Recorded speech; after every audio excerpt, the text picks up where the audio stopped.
जमुना नदी के किनारे एक गांव था। उस गांव में एक लकड़हारा रहता था। लकड़हारा बहुत गरीब था। उसका व्यवसाय था जंगल से लकड़ी काटकर बाजार में जाकर बेच देता था।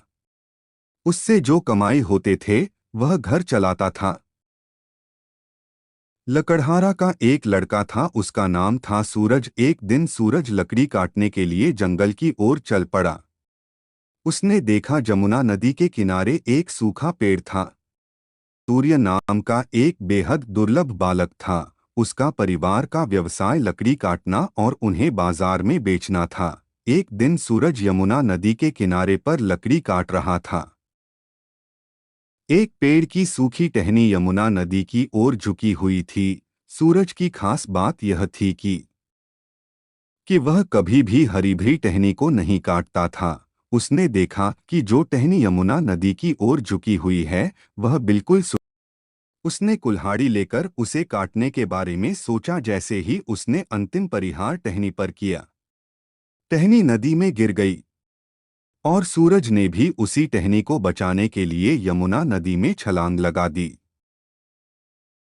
यमुना नदी का बहाव बहुत ज्यादा तेज था क्योंकि वह मौसम बारिश का मौसम था। सूरज काफी देर तक नदी से बाहर निकलने के लिए प्रयास करता रहा, परंतु उस धारा में खुद को बहने से ना रोक सका।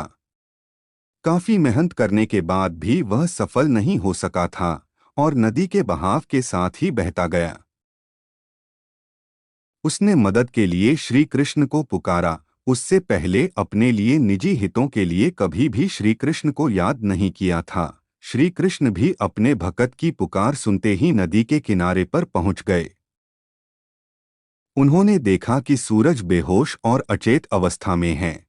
उन्होंने सूरज को नदी से निकाला, नदी के किनारे पर लिटा दिया।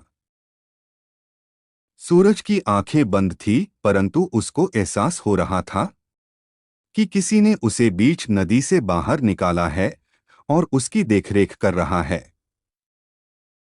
जैसे सूरज की नींद उठा, उसने देखा उसके आसपास कोई भी नहीं है, परंतु वहां पर एक मोर पंख पड़ा था। इस मोर पंख को देखकर वह समझ गया कि उसके प्रभु श्री कृष्ण ने ही उसे बचाया था।